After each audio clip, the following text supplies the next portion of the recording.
Don't know if you noticed, the songs we've got this morning, they may be in a slightly more contemporary genre to suit the musicians that we thought we had available, but they and also the anthem we had all pick up on themes relating to wisdom and what it means to be wise. And there's a reason for this. It's because we're just beginning what will be a short summer series looking at the wisdom tradition from the Hebrew Bible. So this week and next week, I'm going to be taking a look at Proverbs, and then we've got a couple of visiting speakers, but I'm hoping they'll also be picking up on some of these themes as well. So as I was preparing for this week, I found myself thinking many families have Proverbs. I know mine does, and a few years ago now, it was actually for, I think it was for one of my dad's birthdays, my sister and I decided to start writing down sayings from Simon and Max's dad, and we kind of used these as a little talk at one of his significant birthdays. And so I'm going to give you some of these in a minute, and just to let you know, a lot of these I hear in my dad's voice. And I've added a few others to it over the years. These are the kind of the not-so-wise sayings of the Woodman family. And I offer these not because they have any spiritual or indeed material wisdom, but partly because it's a kind of a nice introduction to a sermon, but also I want to invite each of us to think about what the principles are that we live our lives by.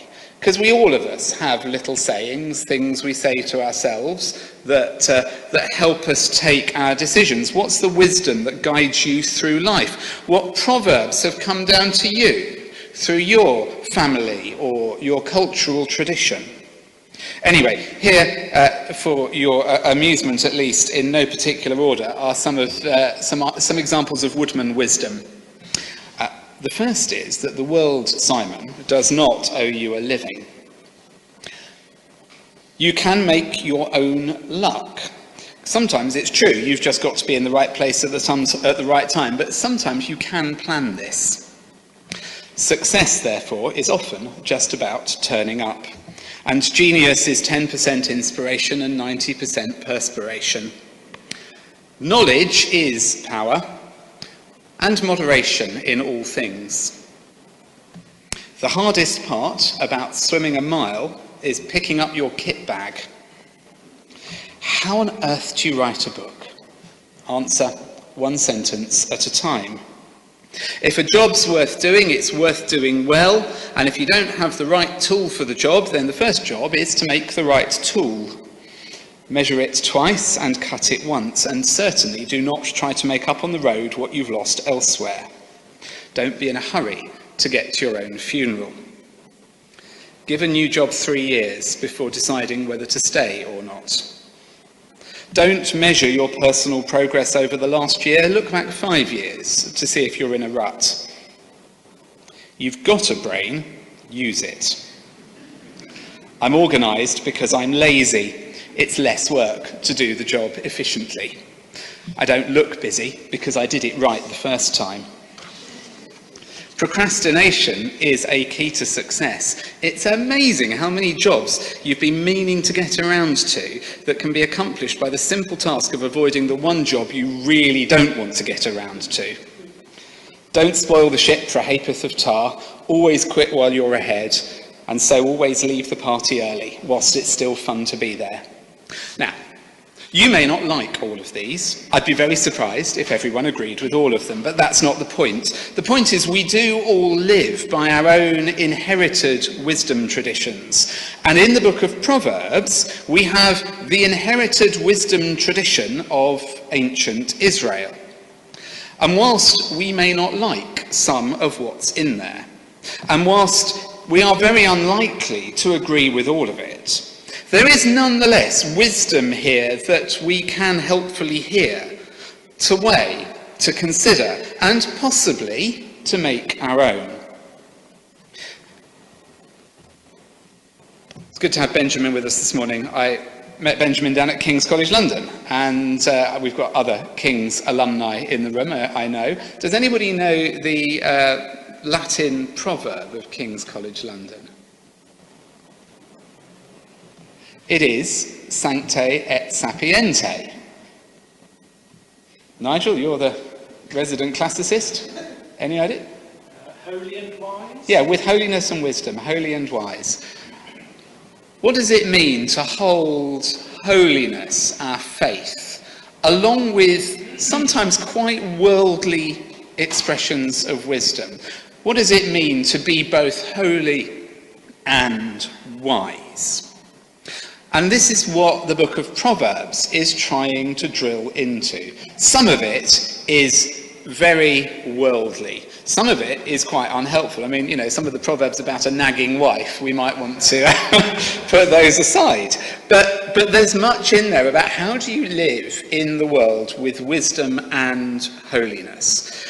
And there are certain characteristics of the biblical wisdom tradition that sets it apart from more secular sayings or personal proverbs, such as those with which I began from the Woodman wisdom tradition. So, firstly, the quality that the Hebrew Bible calls wisdom finds its meaning in relation to God.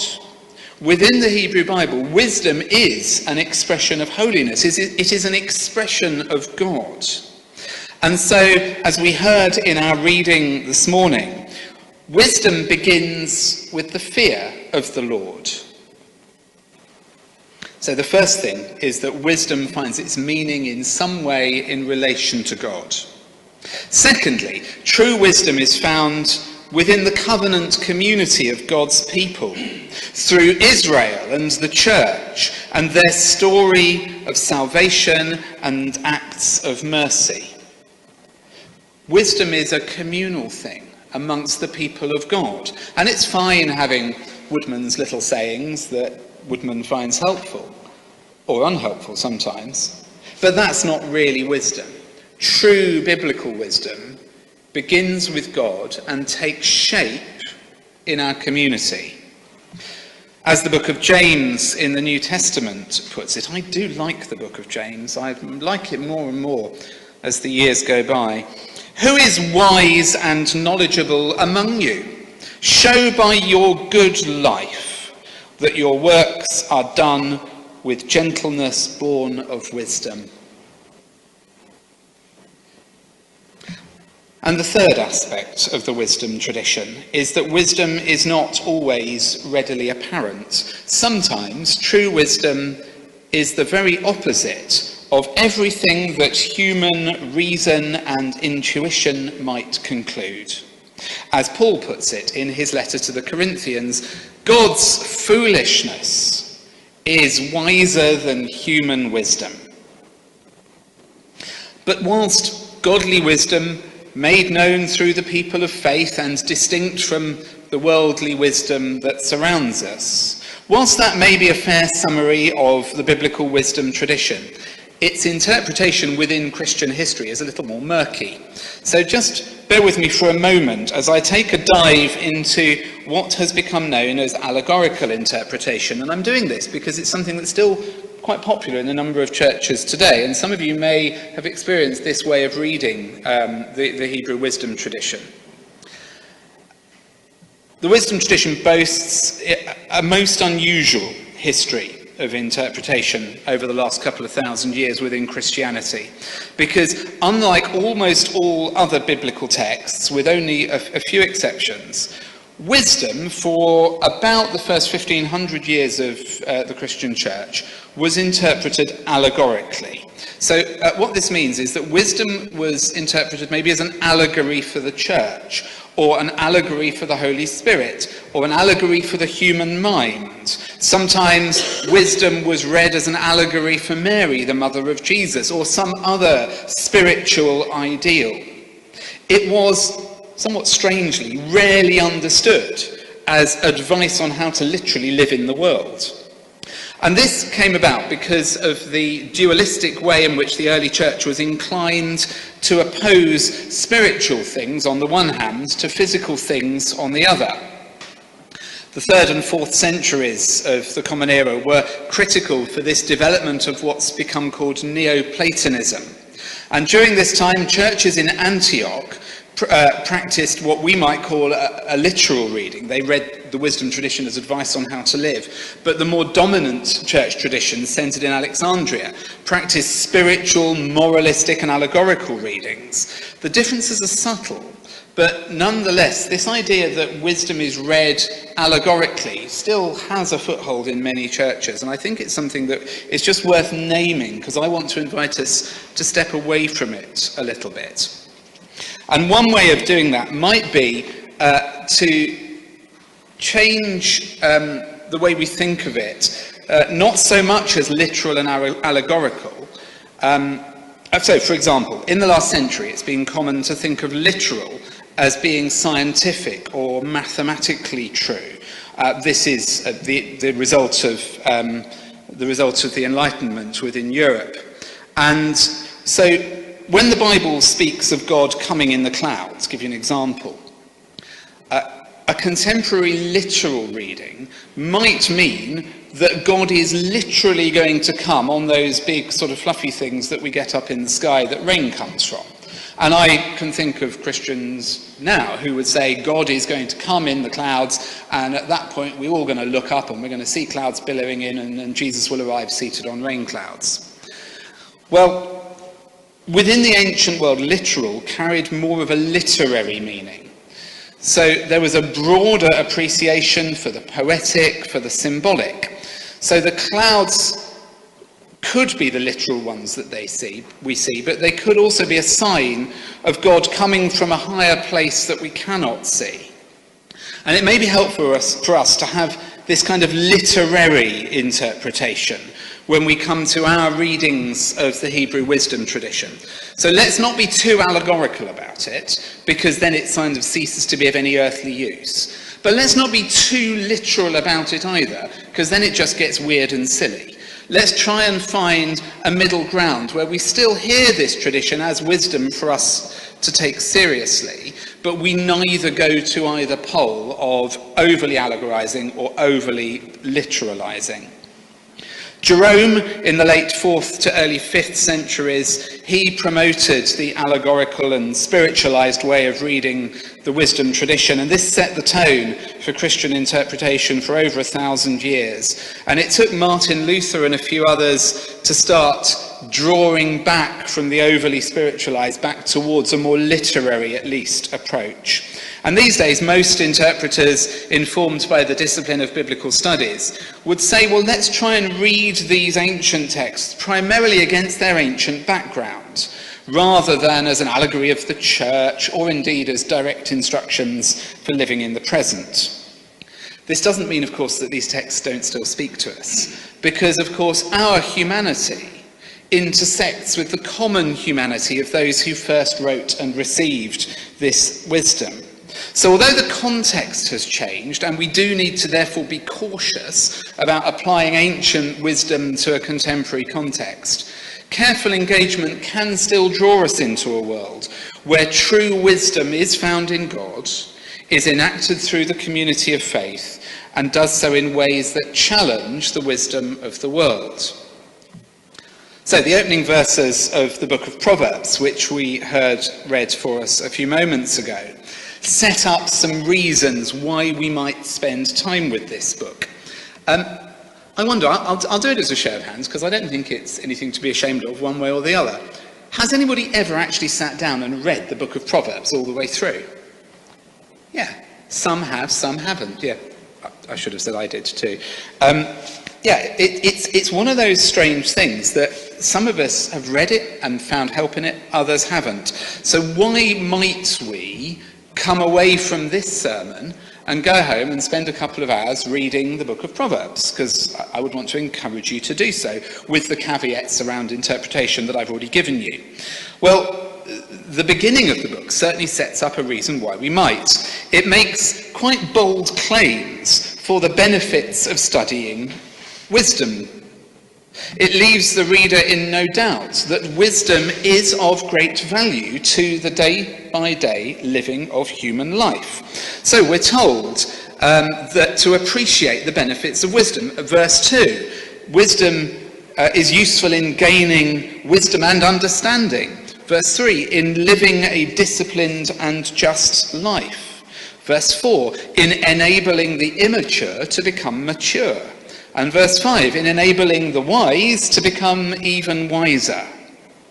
Proverbs not only provides wisdom instruction, but it says it will also teach one how to interpret the sayings of the wise, because it seems even reading Proverbs requires wisdom too. And the object lesson par excellence, of course, is that the individual to whom the authorship of these Proverbs is attributed is none other than the wise and fabulously wealthy King Solomon himself. Now, I'm afraid here we do have to engage our critical facilities again just for a moment. It is remote to the point of profoundly unlikely that King Solomon actually wrote this book. So I hate to burst that bubble for you. But thankfully, that's not really the point. Because ancient royal, slightly mythological figures like Solomon and David before him were renowned through the stories that were told about them for their expertise in exercising judgment. In the ancient world, the ultimate court of appeal was the king.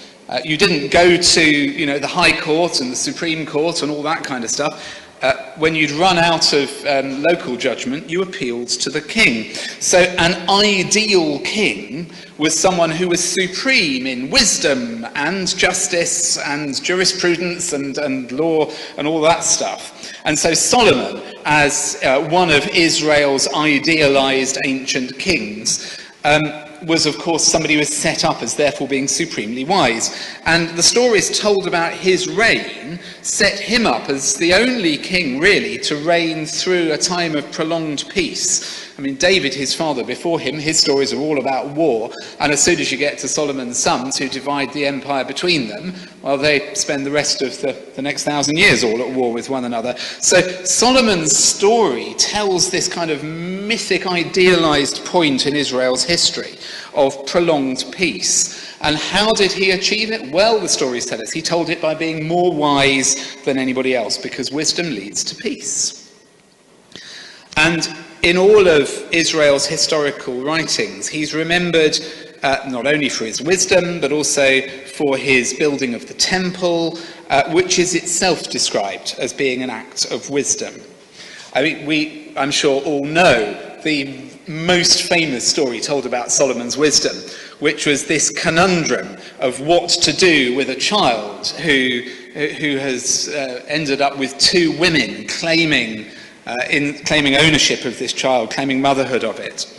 And he in his wisdom, he gets a sword and threatens to cut the child in half and says, well, it's fair, isn't it? You get half each.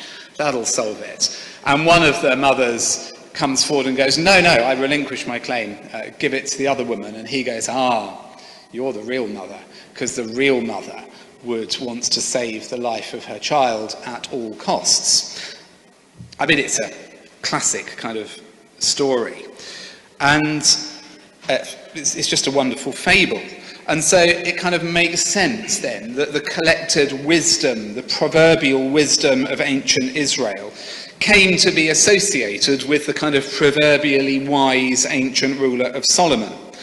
I do have to say, if you take a close look at the stories of Solomon's life, one might want to suggest that he was a little bit less able to live out his great wisdom than he was to impose it on others. I mean, there's one or two examples of him being wise, but when you read it through, I mean, he seems to be a life of foolishness enacted in many ways. But anyway, after introducing Solomon as the kind of mythological source of the Proverbs, and after spelling out what they will do for us if we attend to them, we come in chapter 1, verse 7 to the foundation of wisdom, which I mentioned a few minutes ago. The fear of the Lord is the beginning of wisdom. The fear of the Lord is the beginning of knowledge, but fools despise wisdom and instruction. The fear of the Lord is the beginning of knowledge, but fools despise wisdom and instruction. Wisdom comes ultimately not from Solomon, but from God. And we're told intriguingly that one must fear God in order to obtain wisdom. I want to suggest that in the Hebrew Bible, the theology of fear, when it relates to God, is a much richer concept than our modern notions of trembling and terror. Again, I can think of churches I've been to over the years which would want to set God up as some kind of ogre who inspires terror in the lives of God's followers in order that they will obey the commands of the divine. I'm not sure that does justice to what the Hebrew Bible is getting at when it says the fear of the Lord is the beginning of knowledge. In the book of Deuteronomy, chapter 10, fearing God is equated with loving God, with obeying God's commands and walking in God's ways, which come as a consequence of loving God. In fact, the use of the phrase fear of the Lord in both Exodus and Deuteronomy is always in the context of the Redeemer and lawgiver of Yahweh, of the Lord, loving Israel and redeeming her from slavery. So by this understanding, fearing God is the actions that come, the appropriate response that comes to having experienced salvation. I mean, there's just a slight aside here. We do the Hebrew tradition violence when we think that they kept the law because God was going to smite them if they didn't.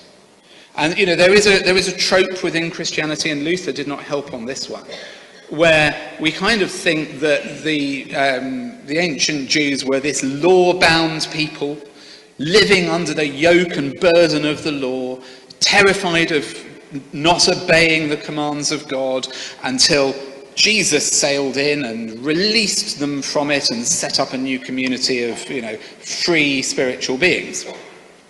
That is a really unhelpful pastiche of ancient Israel's relationship to their God, and actually it's a pastiche that has fed in the contemporary era into much of what became European anti-Semitism. So this way of thinking about how Israel relates to Israel's God is something that has very contemporary relevance to us. The law is not given in order that people must obey it or they're going to face the consequences. It's the wrong way round. God saves Israel first. God leads Israel from slavery in Egypt through wilderness into promised land. Israel wants to know how to live well under God's leadership, and so the commandments emerge as a way of responding well to what God has done. They're not given in order that if you obey them, a terrible God will smite you. And I think we need to hear that, and we need to understand it, because it firstly is of relevance to contemporary contexts around anti-Semitism. But secondly, it helps us read the Proverbs differently. These are not just an extension of an oppressive law code which we must obey because we're scared of God. Rather, the fear of the Lord arises from what God has already done for you, reaching out to you in love, embracing you, rescuing you, saving you. Then the question is, how then shall we live in the love of God? And then the advice comes, think about this. Think about this. Don't do that. That will break the covenant. If you do that, that's going to break down with the relationship you've got with God. So the do nots that emerge are not oppressive do nots. They are do nots born of love and relationship that comes from God and extends from us back to God. Fearing God, therefore, refers to a loving reverence for God, the one who has already brought us close, and then by extension to a way of living that fits with such an attitude. C.S. Lewis got this right. I don't know if you've read The Lion, the Witch and the Wardrobe. I read these as a child and have read them about every 10 years since. And every time I do, I realise how much of my theology was shaped by these wonderful series of children's books. But there's the bit in The Lion, the Witch and the Wardrobe where the children are with the Beavers, Mr. and Mrs. Beaver, and Mr. and Mrs. Beaver are telling the children about Aslan, who is the kind of the Christ figure in these stories. And Mr. Beaver says to the children, Aslan is a lion, the great lion. Ooh, said Susan, I thought Aslan was a man. Is he quite safe? I shall feel rather nervous about meeting a lion. That you will, dearie, and no mistake, said Mrs. Beaver. If there's anyone who can appear before Aslan without their knees knocking, they're either braver than most or just plain silly. Then he isn't safe, said Lucy. Safe, said Mr. Beaver. Who ever said anything about safe? Of course he isn't safe. But he is good. He's the king, I tell you. The fear of the Lord. The fear of the God who created the universe, but who nonetheless desires and deigns to be in relationship with you and with me and with us. That is the prerequisite for wisdom. Such proper fear teaches us our place in the world and how to live well in it.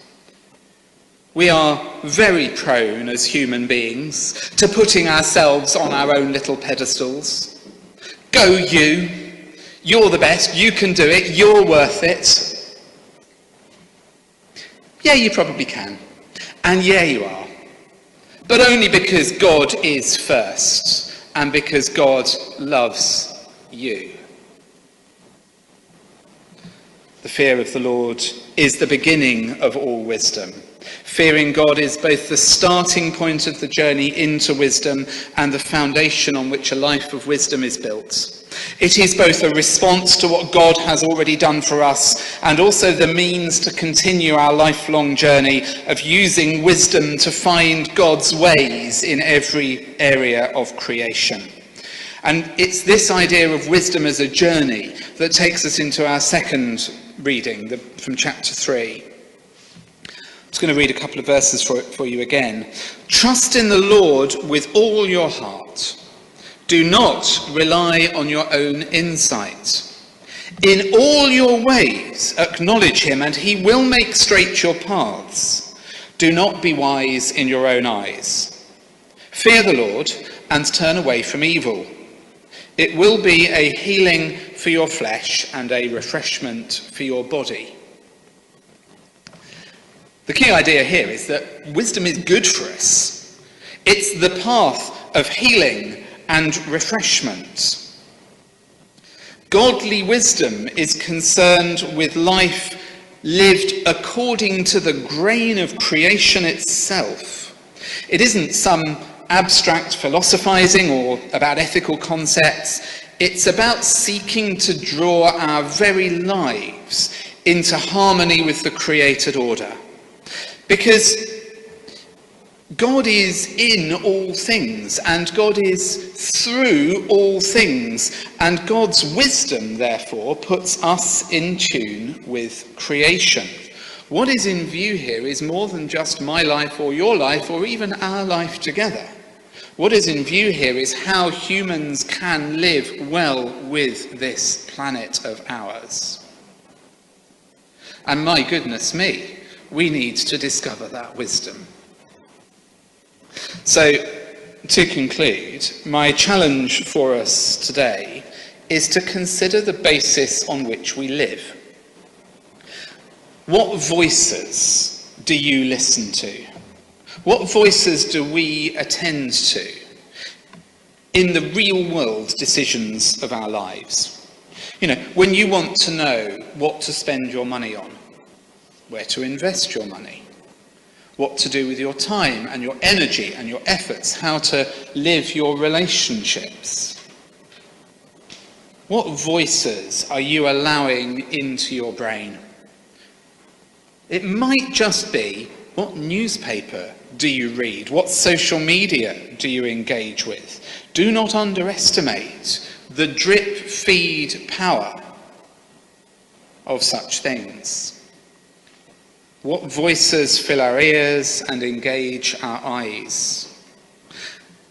And then within that consideration, perhaps a deeper and more spiritual question, because wisdom comes from God.